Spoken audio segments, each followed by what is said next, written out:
कहानी की शुरुआत में हम रॉन नाम के एक लड़के को पुलिस लॉकअप में देखते हैं, जहां वो बहुत सारे दूसरे कैदियों के साथ बंद था। दरअसल पुलिस को रॉन के पास कुछ गैर कानूनी ड्रग्स मिले थे, जिस वजह से उसे अरेस्ट करके अब जज के सामने पेश किया जा रहा था। जज ने रॉन को उसके गुनाह के लिए 6 महीने जेल की सजा सुनाई। जेल में पहुंचकर रॉन ने देखा कि यहाँ बहुत सारी अलग अलग गैंग्स बनी हुई थी, जिसमें अफ्रो अमेरिकन, मैक्सिकन और व्हाइट्स अपने अपने अलग गुट बनाए बैठे थे। थोड़ी पूछताछ के बाद एक कैदी ने उसे अर्ल से मिलने की सलाह दी कि वो तुम्हारी मदद कर सकता है। अर्ल इस जेल में काफी ज्यादा ताकतवर कैदी था। हर एक गैंग के कैदी उसकी बहुत इज्जत करते थे। वो मर्डर के जुर्म में पिछले 18 साल से इस जेल में बंद था। रॉन उससे अपने केस के बारे में कुछ सलाह मांगना चाहता था, लेकिन अर्ल ये कह के चला गया कि मैं अभी बिजी हूँ, बाद में बात करते हैं। इसके बाद अर्ल ने अपने दोस्तों के साथ एक दूसरे कैदी को लूटने का प्लान बनाया, क्योंकि उसके पास कुछ ऐसा था जो उन्हें चाहिए था। जब वो प्यार से नहीं माना तो उन्होंने उसे पीट कर छीना झपटी की। इतने में जैसे ही एक गार्ड की नजर उनके ऊपर पड़ी तो वो जल्दी से वहां से ऐसे निकल गए मानो कुछ हुआ ही ना हो। 18 साल से इस जेल में होने की वजह से अर्ल सभी गार्ड्स को अच्छे से जानता था, और तो और वो कैप्टन का भी बहुत अच्छा दोस्त बन चुका था। वो कैप्टन के लिए जेल की रिपोर्ट्स और बाकी छोटे मोटे नोटिसेस भी टाइप कर देता था। रॉन के सेल में उसके साथ एक ट्रांसजेंडर कैदी को डाला गया था, जिसने उसे बताया कि चिकना है तो लड़के, थोड़ा बच के रहना, समझा? तुझे तो कच्चा चबा जाएंगे, खूंखार दरिंदे भरे पड़े इस जेल में। खैर उसी शाम अर्ल का एक दोस्त वीटो रॉन को साइको माइक नाम के कैदी से बात करते हुए देखता है। वीटो जानता था कि साइको माइक किस तरह का इंसान है, और उसने अर्ल को बताया कि रॉन पर जल्द ही एक अटैक होने वाला है। उधर रॉन का सेलमेट वो ट्रांसजेंडर कैदी भी रॉन को जल्द से जल्द एक तेज धार चाकू का इंतजाम करने को कहता है, ताकि रॉन खुद को बचा सके। अगले दिन रॉन ने जिम में अर्ल से पूछा कि उसे एक तीखा चाकू जैसा हथियार कैसे और कहां से मिल सकता है। साथ ही उसने अर्ल को साइको माइक वाली पूरी बात बताई। अर्ल ने कहा कि देख, तू कुछ महीनों के लिए आया है यहाँ पर, लड़ाई झगड़े में पड़ेगा तो तेरी सजा और बढ़ सकती है, समझा? जिसके बाद वो खुद अपने दोस्तों के साथ माइक से मिलने पहुंचा। उसने कह दिया कि वो नया लड़का रॉन मेरा रिश्तेदार है, और अगर उसे कुछ भी हुआ तो मैं बदला लेने आऊंगा। अर्ल इस जेल में हर एक गैंग के लोगों को जानता था। माइक ने सोचा कि एक नए लड़के के चक्कर में जेल के गॉड फादर से दुश्मनी महंगी पड़ सकती है, और वो तुरंत ही अर्ल की बात मानकर पीछे हट गया। अब जल्द ही रॉन भी अर्ल की गैंग के साथ ही घूमने लगा। एक दिन जब अर्ल की गैंग के 3 कैदी जेल के फर्स्ट फ्लोर पर छुपकर अपनी बनाई देसी शराब पी रहे थे, तो कुछ गार्ड्स को इस बात की भनक लग गई। लेकिन इससे पहले कि गार्ड्स कैदियों तक पहुंच पाते, रॉन ने पहले ही उन्हें आगाह कर दिया। लेकिन इतने में वो पूरी शराब को नहीं फेंक पाए, और गार्ड्स ने उनके साथ साथ रॉन को भी पकड़ लिया, जिसके बाद उन्हें सजा के तौर पर अलग अलग सेल्स में कैद कर दिया गया। अर्ल को रॉन की ये बात बहुत पसंद आई कि उसने अपने बारे में ना सोचते हुए उसके दोस्तों को बचाने की कोशिश की थी। उसका शुक्रिया अदा करने के लिए अर्ल ने कैदी के हाथ रॉन को एक मैगजीन में छुपाकर सिगरेट की डब्बी और एक नोट भिजवाया, जिसमें लिखा था कि जब तुमसे सवाल किए जाएं तो इस बात पर टिके रहना कि मैंने कुछ नहीं किया। एक हफ्ते बाद जब जेल के ऑफिसर्स ने रॉन से पूछताछ की, तो उसने किसी भी ग्रुप के साथ शराब पीने वाली बात पूरी तरह से नकारते हुए कहा कि मैं तो बस वहाँ से गुजर रहा था, मुझे तो बिना बात के पकड़ लिया गार्ड्स ने। इस इन्वेस्टिगेशन के बाद सभी कैदियों की सजा में 1-1 साल और जोड़ दिया गया, लेकिन रॉन बच गया। साथ ही अर्ल ने कैप्टन के ऑफिस में कैदियों की रिपोर्ट लिखते हुए रॉन की रिपोर्ट में काफी सारी अच्छी चीजें लिख दी, ताकि अगली हियरिंग के दौरान जेल में उसके अच्छे बर्ताव के चलते जज उसकी सजा को और कम कर दे। जिसके बाद रॉन ने अर्ल से मिलकर उसका शुक्रिया अदा किया। तभी अचानक रॉन ने देखा कि कैदियों के फ्री टाइम के दौरान एक आदमी को उसकी आंखों के सामने चाकू से मार दिया गया। वो इस घटना से काफी डर गया, और अर्ल को भी इस बात का एहसास हुआ कि रॉन एक मासूम लड़का है, जिसके लिए इस जेल में कोई जगह नहीं थी।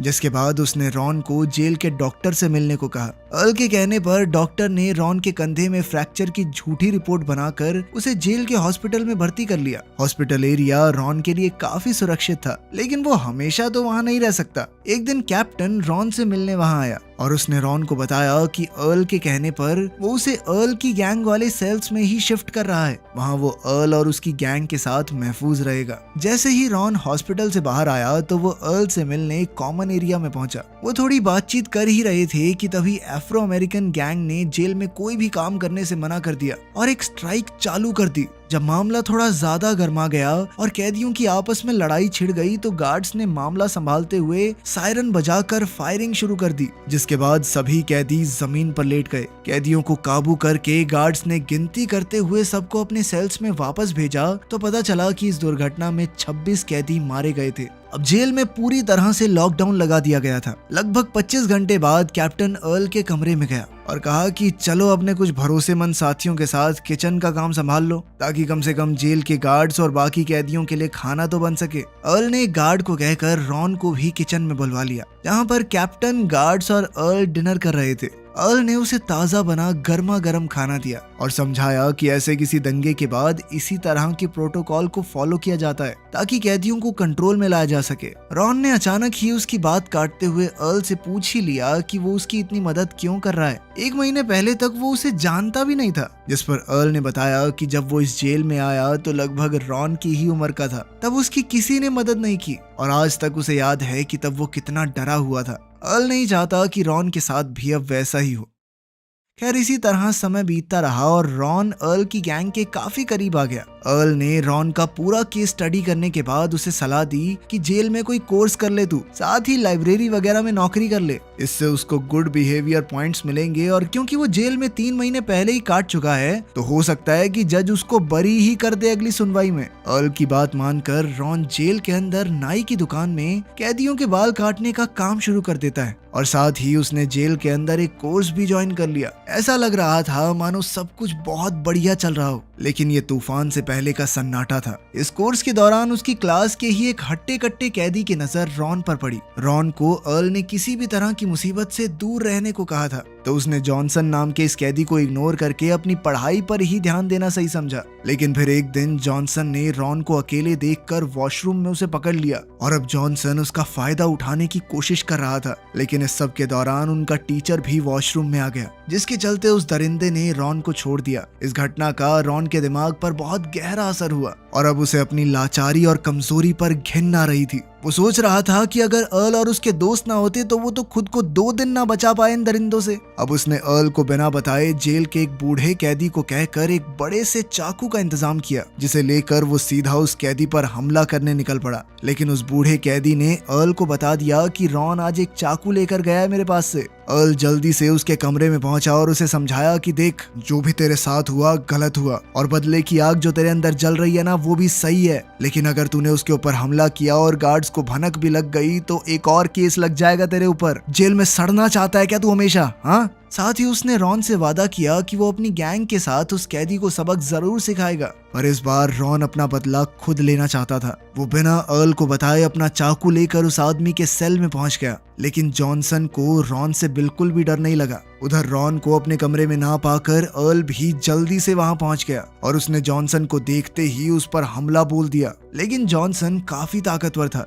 उसने अर्ल का हाथ मरोड़कर उसे जेल की सलाखों पर दे मारा। इतने में पीछे से रॉन ने मौका देखकर जॉनसन की पीठ में चाकू घोंप दिया, जिसके बाद जॉनसन दर्द से करहाता हुआ जमीन पर गिर गया। अब तक वीटो के साथ साथ अर्ल के बाकी साथी भी वहां पहुंच चुके थे और वो जल्दी से रॉन और अर्ल को वहां से ले गए। अर्ल रॉन को उसके सेल में भेजने के बाद खुद कैप्टन के ऑफिस में आकर ऐसे बैठ गया मानो कुछ हुआ ही ना हो। उसका ये प्लान काम भी कर जाता, लेकिन बदकिस्मती से जॉनसन चाकू लगने के बावजूद जिंदा बच गया था और उसने गार्ड्स को रॉन और अर्ल का नाम दे दिया था, जिसके बाद एक कैदी के ऊपर जानलेवा हमला करने के जुर्म में उन दोनों को सॉलिटरी कन्फाइनमेंट में डाल दिया गया। अब उन्हें सुनवाई तक अकेले अंधेरे कमरे में ही रहना होगा। लेकिन अर्ल हाथ पर हाथ धरे बैठने वाला नहीं था। उसने टॉयलेट सीट की ड्रेन पाइप से अपने साथियों तक मैसेज भेजा कि जॉनसन को ठिकाने लगा दो, जिसके बाद उसकी गैंग ने जॉनसन को हॉस्पिटल में ही मरवा दिया ताकि वो अर्ल और रॉन के खिलाफ कोर्ट में गवाही ना दे सके।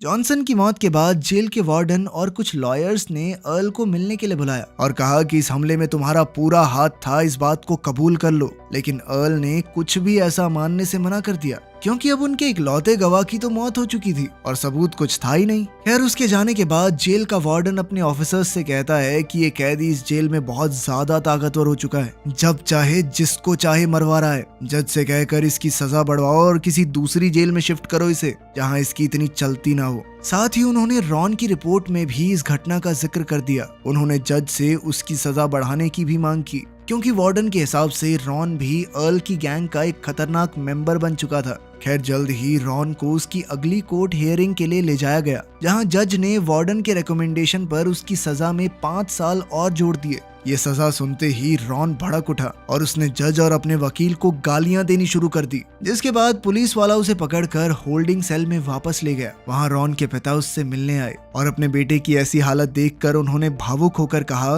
कि बेटा तू चिंता मत कर, मैं महंगे से महंगा वकील लेकर आऊंगा, पर तुझे जेल से छुड़ाए बगैर चैन से नहीं बैठूंगा। उसी शाम सॉलिटरी कन्फाइनमेंट में कैप्टन अर्ल से मिलने के लिए पहुंचा और वो अपने साथ कुछ सिगरेट और एक बुरी खबर भी लाया था। असल में जेल के नए वार्डन और कुछ अफसरों ने अर्ल को इस जेल से ट्रांसफर करने का प्लान बना लिया था, क्योंकि जेल में इतने साल बिताने के बाद अब अर्ल का नेटवर्क इस जेल में बहुत ही ज्यादा ताकतवर हो गया था और वो अब सबके लिए बहुत बड़ा खतरा बन चुका था। इसीलिए ऑफिसर्स जानबूझकर हॉस्पिटल में हुए कत्ल को भी अर्ल से जोड़ने की कोशिश कर रहे थे, क्योंकि वो आदमी उसके और रॉन के खिलाफ गवाही जो देने वाला था। कैप्टन के मुंह से ये बातें सुनने के बाद अर्ल को जिंदगी में पहली बार टेंशन हो रही थी, क्योंकि वो किसी भी हाल में इस जेल से नहीं जाना चाहता था और इसीलिए उसने तुरंत ही एक प्लान बनाना शुरू कर दिया, जिसके लिए उसने सबसे पहले जो गार्ड्स उसे खाना देने आते थे उसे खाना बंद कर दिया और फिर एक छोटे से ब्लेड से अपने हाथ से थोड़ा खून निकालकर उसने अपने शरीर पर लगा लिया और फिर उस बचे हुए बासी खाने को टॉयलेट सीट पर बिखेर दिया। अर्ल को इस हालत में देखकर अब गार्ड्स को लग रहा था कि शायद सॉलिटरी कन्फाइनमेंट में ज्यादा देर तक रहने की वजह से अर्ल का मानसिक संतुलन बिगड़ गया है और इसीलिए उसे तुरंत ही वहां से निकालकर मेंटल वार्ड में डाल दिया गया। बाहर निकलकर अर्ल सबसे पहले रॉन से मिला और जब उसे पता चला कि रॉन भी अब कई साल तक जेल में रहने वाला है तो उसने तुरंत ही रॉन के साथ जेल से भागने का प्लान बनाने का फैसला किया। इसके लिए रॉन ने सबसे पहले अपने पिता को उसके और अर्ल के लिए जेल से निकलने के बाद एक नई जगह पर सुरक्षित ठिकाने का इंतजाम करने को कहा, जिसके बाद अर्ल जेल में हो रही हर एक चीज पर पैनी नजर रखने लगा ताकि वो जेल से भागने का ऐसा रास्ता ढूंढ सके जिसमें पकड़े जाने की कोई संभावना ही ना हो। इसी दौरान एक दिन वो दोनों नहाते वक्त अपना प्लान डिस्कस कर रहे थे कि तभी एक पागल कैदी ने वहां आकर जोर जोर से गाने गाना शुरू कर दिया और जब अर्ल ने उसे रोकने की कोशिश की तो उस आदमी ने अचानक से एक टूथब्रश से बने हुए हथियार से अर्ल और रॉन पर हमला कर दिया। इस हमले में अर्ल की छाती पर और रॉन के चेहरे पर चोट आई और इसीलिए उन दोनों को जेल हॉस्पिटल में भेज दिया गया। यह हमला एक अफ्रो अमेरिकन कैदी ने किया था, इसीलिए अब सभी व्हाइट कैदी किसी भी हाल में इसका बदला लेना चाहते थे और जेल में चारों तरफ काफी गंभीर माहौल बना हुआ था। पर तभी एक दिन अफ्रो अमेरिकन गैंग का एक लीडर अर्ल से मिलने के लिए सीधा हॉस्पिटल में ही पहुंच गया। उसने अर्ल को बताया कि असल में उस पर हमला करने वाला वो आदमी दिमागी तौर पर ठीक नहीं है और ये काम उसने सिर्फ अपने पागलपन के चलते किया है और अब वो चाहता था कि अर्ल व्हाइट गैंग के मेंबर्स को बोल दे कि वो बिना बात के दंगे ना भड़काएं, क्योंकि नुकसान तो फिर कैदियों का ही होना है। अफ्रो अमेरिकन गैंग में भी सभी लोग अर्ल की बहुत इज्जत करते थे और उस लीडर ने अर्ल को भरोसा दिलाया कि हम उस आदमी को खुद ब खुद सजा देने को तैयार हैं। इधर अर्ल भी नहीं चाहता था कि बिना बात के जेल में लड़ाई भड़क जाए, इसीलिए उसने अपने सभी साथियों को कोई भी कार्रवाई ना करने को कहा। इसके बाद अफ्रो अमेरिकन गैंग के खतरनाक आदमी ने उस हमलावर को मारकर जेल के गार्बेज ट्रक में फेंक दिया ताकि उसकी लाश गार्बेज ट्रक में ही क्रश होकर जेल से बाहर निकल जाए। पर जैसे ही ये बात अर्ल को पता चली तो उसके दिमाग में तुरंत जेल से बाहर निकलने का एक प्लान चलने लग गया, जिसके बाद उसने रॉन को बताया कि गार्बेज ट्रक हर रोज जेल में आता जाता है पर इसकी अंदर से कभी जांच नहीं की जाती, क्योंकि ड्राइवर हमेशा कूड़े को अंदर ही क्रश कर देते हैं और इसी डर की वजह से आज तक किसी ने उसके अंदर घुसने की कोशिश तक नहीं की। पर अगर वो कुचले गए बिना अंदर छुपने में कामयाब हो गए तो उनके सामने उनकी आजादी बाहें फैलाकर खड़ी थी। ये काम बहुत खतरनाक था और इसीलिए अर्ल ने अपने सबसे पुराने साथियों से मदद मांगी और उन लोगों ने पूरा प्लान सुनने के बाद गार्बेज ट्रक के कर्मचारियों को रिश्वत देकर इस काम के लिए मना लिया। उधर किचन में काम कर रहे कैदियों ने उन दोनों के लिए 2 बड़े सरियों का इंतजाम किया, जो कि उनके हिसाब से इतने ताकतवर थे कि वो क्रशर को रोक सके, क्योंकि उन्हीं की मदद से उन्हें ट्रक के अंदर घुसने के बाद क्रशर को रोकना था, वरना उनकी हड्डी पसली एक हो जाएगी। सारी तैयारियां खत्म करने के बाद अब अर्ल और रॉन जेल से भागने के लिए तैयार थे। एक रात पहले अर्ल अपने सभी खास साथियों के साथ एक आखिरी बार बैठा और उन सभी को अलविदा कह दिया, क्योंकि अब 18 साल के बाद अगली सुबह वो यहाँ से भागने वाला था। खैर अब अगली सुबह अपने कमरों से बाहर निकलते ही रॉन और अर्ल चुपके से किचन में घुस गए, जहाँ कुछ कैदियों ने उन दोनों की गार्ड से छुपने में मदद की जिसके चलते वो लोग गार्बेज बैग और उन सरियों को लेकर सीधा गार्बेज ट्रक के पास पहुंच गए, जहां गार्ड्स की नजर से बचते हुए रॉन सीधा ट्रक के अंदर कूद गया। पर जैसे ही अर्ल की बारी आई तभी अचानक एक गार्ड वहां पहुंच गया, जिसके चलते अर्ल चाहकर भी उस ट्रक के अंदर नहीं कूद पाया। अब तो गार्ड ने दरवाजा भी बंद कर दिया और फिर वहीं खड़ा होकर ट्रक वाले से बातें करने लगा। ठीक उसी समय ट्रक के अंदर मौजूद रॉन ने उस सरिये को क्रशर के बीच में अटका कर अपनी जान बचा ली। कुछ देर बाद वो ट्रक किचन एरिया से निकलकर गेट पर पहुंच गया, जहां रूटीन चेकिंग के दौरान किसी भी गार्ड का ध्यान अंदर मौजूद रॉन पर नहीं गया। उन्होंने रोज की तरह बस ट्रक के नीचे चेक किया और उसे वहां से भेज दिया। इस वक्त अर्ल पूरी शिद्दत से ये प्रार्थना कर रहा था कि काश ये ट्रक गेट से बाहर निकलने में कामयाब हो जाए, क्योंकि वो सच में रॉन के लिए काफी खुश था और आखिरकार उनका प्लान कामयाब भी हो गया, बस उसके बिना। इसके बाद अर्ल जाकर वीटो से मिला और जब उसने वीटो को अपनी नाकामयाबी के बारे में बताया तो वीटो का कहना था कि भाई जेल से बाहर जाके तू करेगा भी क्या, सब जानते हैं कि जेलर का तो बस नाम है, इस जेल को चलाता तो तू है, राजा है तू यहाँ का, और तू चला गया तो इस जेल में मजा भी कहाँ आएगा मेरे दोस्त। वीटो की ये बात सुनकर अर्ल भी मंद मंद मुस्कुरा दिया। तो आपके हिसाब से अर्ल का जेल से ना निकल पाना बुरी चीज थी या अच्छी? आप क्या सोचते हैं कमेंट्स में जरूर बताना। मिलते हैं अगली वीडियो में।